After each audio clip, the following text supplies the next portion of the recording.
Headlines brought to you by Chitale बंधू.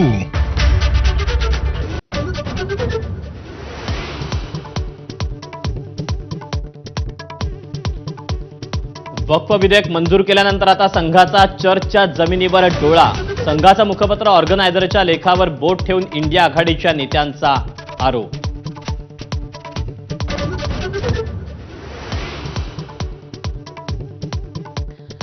रामासारखे वागण्याचा प्रयत्न करा. वर्धापन दिनाच्या शुभेच्छा देताना उद्धव ठाकरेंचा भाजपला टोला. तर भाजप देशभरात धर्मात विष कालवत असल्याचाही आरोप.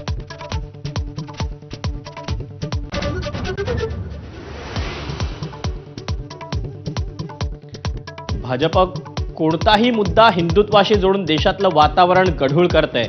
संजय राऊतांची टीका. मुख्यमंत्री काळाराम मंदिरात का आले नाही, राऊतांचा प्रश्न.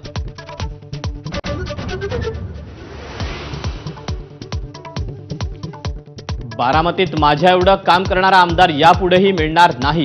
अजित पवारांनी शरद पवारांना चिमटा काढल्याची राजकीय वर्तुळात चर्चा.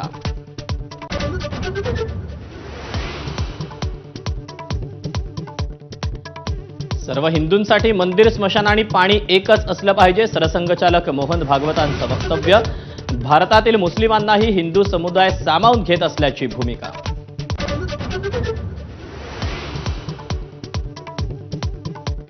दीनानाथ मंगेशकर रुग्णालयातील गर्भवतीच्या मृत्यूचा लेखी अहवाल उद्या महिला आयोगासमोर सादर होणार.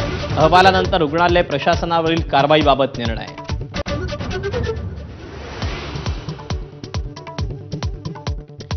शेतकऱ्यांच्या भावना दुखावल्या असतील तर दिलगिरी व्यक्त करतो. कर्जमाफीवरून वादग्रस्त वक्तव्य करणाऱ्या कृषी मंत्री माणिकराव कोकाटेंची माघार.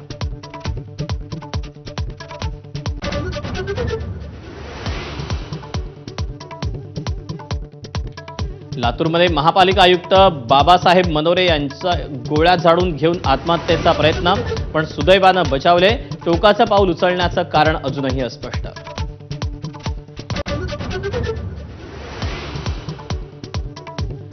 नागपुरातील रामजन्मोत्सवाच्या यात्रेत हिंदू मुस्लिम ऐक्याचं दर्शन. रथावर मुस्लिमांकडून पुष्पवृष्टी, तर फडणवीस आणि गडकरींनी ओढला रथ.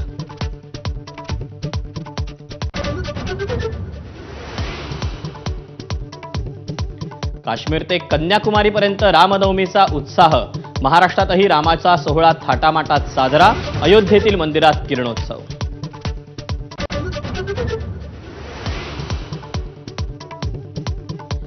विदर्भात तापमानाचा पारा 43 अंशांच्या वर. अकोल्यात सर्वाधिक 43.2 अंश सेल्सिअस तापमानाची नोंद. तर पुढील काळात पारा 45 अंशांच्या वर जाण्याचा अंदाज.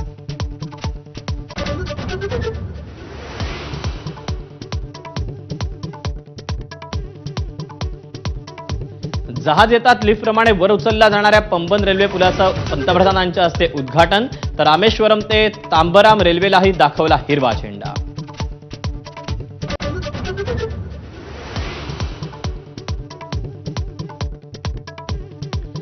तहानलेल्या चित्यांना पाणी पाजणाऱ्या वनविभागाच्या वाहन चालकावर निलंबनाची कारवाई. स्थानिक लोकांमध्ये कारवाईनंतर संताप.